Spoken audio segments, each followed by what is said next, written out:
I got my 10-minute countdown going. Yeah, I'm just doing things one at a time because I had all this recording planned out too as soon as I got back. So, which I'm like kind of pissed about. But alright, well I'll let you get to it. Yeah. What? Dal, you want to say hello? Dal, come here. Here. Oh my god. That's him smelling the phone. Oh, I can hear it. Dal, what the hell's happening? Hey, Dal. He's not hungry because I fed him as soon as I came home. Hey, Dal. Dallas. Alright, well, have a good WFW. Yeah, I mean, yeah, I just want to kind of, I don't know. I'm kind of, I always try and milk more time with my stuff, so I'm thinking, I can kind of, I mean, probably get another day and a half this week of doing Peter's stuff, so. If I'm aggressive, right, Dal? Anyway. Well, yeah, I'll keep you posted. I'll let you know. Because who knows? It could just, it could just be like a definite cancellation or whatever. Also with the, but some of it too is the guy in Florida, he likes to be available when he's available. So I gotta be available when he's available. So yeah, work stuff. All right, cutie pie, let me get going. I'll talk to you, okay? Alright, bye. Bye-bye.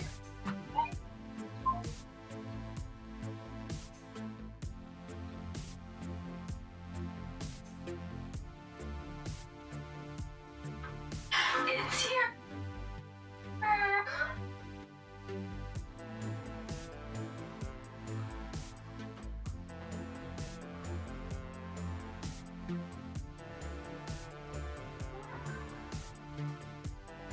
Psst, psst.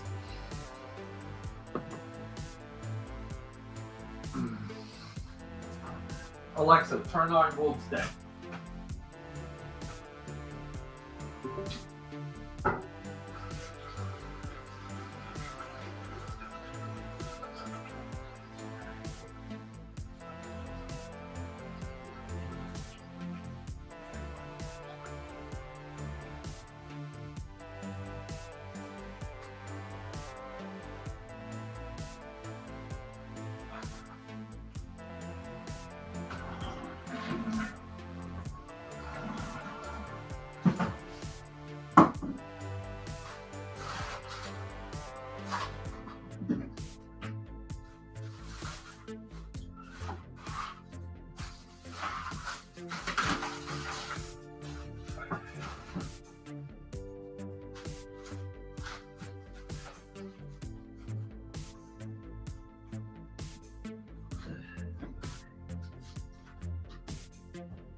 Hey, bud.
Nice.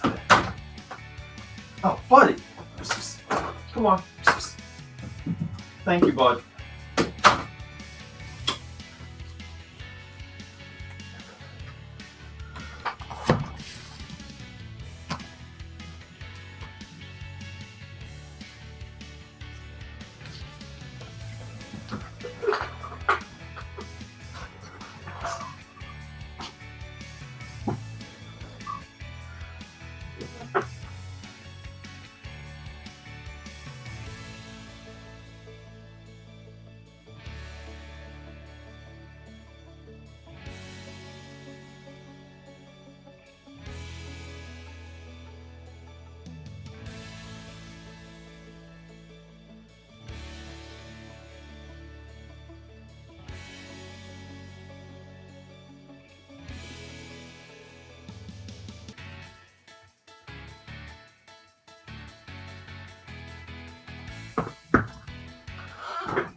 All right, everyone. Welcome to another early episode of Wildstorm Wednesday. I apologize, but the 9 to 5 is breathing down my neck. But let's get into some of these promos over here. You guys know the drill. Over here, trading card, sign up, akapad.com. Sign up for the newsletter because we got 2 comics. We got like a lot of things happening. If you want to stay in the know, if you want to stay up to date too with everything happening with the website, there's going to be special offers running in through the newsletter. I'm trying to do a run of like pretty much staying out of crowdfunding, and I want to kind of go on a run to see if I can just do direct purchases to fund some of my comic projects. But this is Wildstorm Wednesday. I am Peter A. DeLuca, your resident Wildstorm expert. And here's the funny thing, okay? Let's get some real light. We're talking, I hate to frame it this way. We're talking J. Scott Campbell outside of current controversies. We're talking J. Scott Campbell when he came onto the scene. And we're doing that with GEN13 Rave, issue 1. I'm pretty sure this never got in issue 2. This is the absolute height of the GEN13 popularity. GEN13 was riding 2 waves. It was riding an anime wave and it was riding a bad girl wave. Very unique. They struck gold reading this. Some of it was by design. So there you go. Like you give Jim Lee, you give Brandon Chow, you give Wildstorm a lot of credit. To get familiar with who J. Scott Campbell is, this is my Wildstorm stack. Okay, I don't have a lot of Wildstorm. My GEN13 stack. I don't have a lot of GEN13. Okay, but what I do have, look, people, keep in mind, I purged my entire comic book collection just over a year ago. Okay, but I just want to kind of show off, a little bit of what GEN13 was, and this is the GEN13 monthly with the Arthur Adams cover. He's homaging himself with the X-Men annual, with the little X-Men, the Mojo X-Men. And J. Scott Campbell was very much, just like Joe Madura, both of those guys were very much compared to Arthur Adams when they came onto the scene. Now, Some of it is texture, some of it's hair, some of it's facial expressions, not so much storytelling. Okay? Both of them became storytelling masters down the road. Gen 13 just had an amazingly successful 4-issue miniseries where, our characters escape their experiments and they become superheroes with Lynch. And Lynch is pretty much the cool Clint Eastwood, Nick Fury of the entire supergroup. So Jay Scott with the monthly Gen 13 truly came into his own. Okay. Alex Garner, his inker. These guys shattered the grid. They were doing between J. Scott Campbell, right? And we have Alex Sinclair on colors. Joe Chido on colors. I'm sorry. Joe Chido. These 3 guys, okay? Brandon Chow, J. Scott Campbell, Alex Garner, Brandon Chow on colors.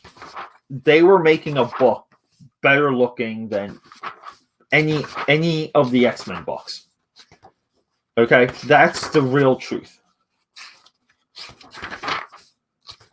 So, yeah, like this is what we got. This is who we are.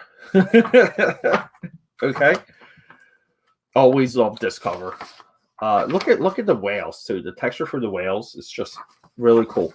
The Gen 13 Archives is a must own because it's your very best black and white source for anything early J. Scott Campbell. I prefer this rather than like any of the trades. I had this at one time. I beat it the hell up. I sold it because it was like actually worth $100+ and then rebought it for like next to nothing. So Gen 13 as a title, okay, just like we're building context here, okay? It's a slow spiral down the drain. Total excellence in the house. What's up, dude? We're talking J. Scott Campbell. We're talking Gen 13. So I was almost in like a talking haze there. Gen 13 has a slow race to the bottom.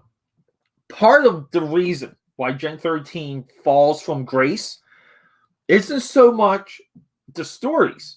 It really isn't. It's the artwork. Okay, Gen 13 never gets another artist as good as J. Scott. It's the absolute truth. Okay, they never really replace J. Scott Campbell at all. Okay, so some of this is not J. Scott, but we can tell the J. Scott pages. Right? I mean, we know the J. Scott pages, people. But yeah, I mean, I know that's mean to say. I mean, we have Gary Frank here. What the hell is Gary Frank doing on the Gen 13 book? Gen 13 is a very easy, fun, adventurous, I would say, like Problem Child, Home Alone-esque style of comedy. But the artwork needs to complement it. Adam Warren here, he drew some issues. He had a good run. But, I mean, they're putting Lee Barismo, right, who's a painter. Here, he's doing his John Paul Leon, but he's a black and white specialist.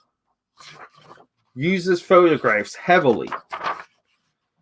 I don't know why he's on the book. Then we have Ed Bennis, who's good. Who's good. But by this point, though, they're kind of getting away from the TNA. And the book just isn't as fun. It just doesn't look as fun. Right? Like Gen 13, we need more of that. So it really is this like loss of identity And like all of the Wildstorm books were going into almost like this manga style. We saw this with our Wetworks flip through. We saw this with our Backlash flip through. The Wildstorm books at this time, what year? This has got to be 2000, 2001. Wildstorm always had their indicias too in the back, which is very annoying. This one's in the front though. What year is this one? We don't even say 2001. So yeah, I was pretty right there. And then like we've had these like Gen 13 had these other like like it was big enough. It was multiple miniseries, multiple monthlies, Ordinary Heroes. This is also collected in the trade. I mean, we have Adam Hughes, okay? We have Mark Farmer. Adam Hughes, one of the best female artists ever. Probably the best guy to come in to do his own like Jay Scott, but it's not there. It's just not. This is good though. Gen 13 Ordinary Heroes is probably like the second bet. If you consider the original miniseries, the original monthly run, like the first like 12, 13 issues of the first year of the monthly Ordinary Heroes. And then here we go. We have this Gail Simone who came in to write what volume? This is volume 4, 2007. They're still trying to get Gen 13 going, and now they're with DC Comics, and we have nothing but like ads completely busting up the flow of this. Gen 13 teaming up with Authority. Really not. It's not the thing. That's not the move. Gen 13 should have nothing to do with the Authority. The Authority really should have nothing to do with Wildstorm proper. I have very strong opinions on that. So, like, here we go. When Gen 13 was really cooking, they were, we had a lot of crossovers in the 90s. They were crossover darlings. This is one of the most perfect combos you can ever imagine. It's Gen 13 being drawn by Arthur Adams, a deep influence of J. Scott Campbell, Brandon Chow, Alex Garner. So, I mean, it's the guy that influenced J. Scott. We have that whole team over here. And this is Gen 13 teaming up with Generation X that also inspired Jim Lee. Well, we're hear about that in Rave. But Jim Lee reads Generation X and comes up with his own version of it. And there you go. Like, Generation X is essentially Gen 13. So, and it's so funny. It's so ironic. I have this in like 2 versions too, right? We got the 2 covers, but then Wildstorm did a lot of 3D, and then we have Generation X, Gen 13, and this is also comparable. James Robinson, Salvador LaRocca. Salvador LaRocca too went on to do a very strong X-Men run. And I always thought these were reduced pages, but it's there. It's a good, fun story. Salvador LaRocca was still coming into his own.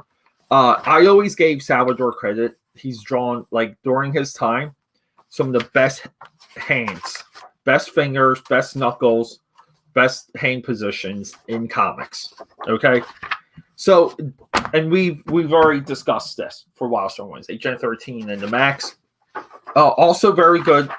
The writing here, like everything is very Max, and they have just enough Gen 13. I thought for like a 1-issue one-off. Visually too, this is great. This really fits. It really, it's odd. It shouldn't work well, but it's there. So that's your like debriefing on. I mean, look at this, right? This is Chris Baccello, right? Right, is that his signature? I'm pretty sure this covers Chris Baccello. Let's see, who did the cover? We have 0 cover credit in here. Yeah, like they've never nailed down the proper coordination of credits in as an industry for comic books. So that's your setup, okay? I don't care what is happening with Jay Scott. I'm not really into his social media. I've unfollowed him a few times. There's potentially I'm going to be doing a video on Jay Scott to maybe address some of these things. But let's look at this cover. See, Gen13 is really about an attitude. People miss this point, okay? It's supposed to be wild, crazy, and fun. These are teenage kids, like shooting the shit, having a good time, okay? We can maybe turn up some of these lights, okay? So, what do we have here? We have Rave, okay? They're on an acid trip going down this like portal, and Grunge is wearing a Dr. Seuss hat, and Burnout is almost like a fairy boy. He's like literally a fairy. Rainmaker is the like court gesture almost, and then we have this big. So the big controversy here is eventually Grunge's tattoo originally had a tail, and through the course of the miniseries, through the course of the regular series, that tail goes away. But this idea of a tattoo, this placement of a tattoo, I mean, very prominent today. I mean, it is mainstream today. So, what are we really getting into here? We're getting, we have interviews. And look, there's really no giant revelation, okay? They asked Jay Scott, how'd you break in? Look, Wildcats issue 2, he sees the open talent search. A week later, he mails everything in. A week later, he gets a call from Jim Lee. In a couple months, they move him out to California, and he's living in the Wildstorm house. There's no stories about the Wildstorm house. There's a couple of crazy stories that came out about the Extreme Studios house. Yeah, and look, we go through his process. We go through some of the things characters he helped. Okay, so a lot of this was the Brain and Child Jim Lee show. The one character J. Scott Campbell says he was able to contribute the most for is Grunge. Okay, now these early character sketches I absolutely love because like on their legs they have Gen13. And J. Scott kind of talks about wanting to, never have Grunge boots, laces tied, and essentially, he enjoys drawing Lynch. So they included more Lynch into the original, like plotting and storytelling.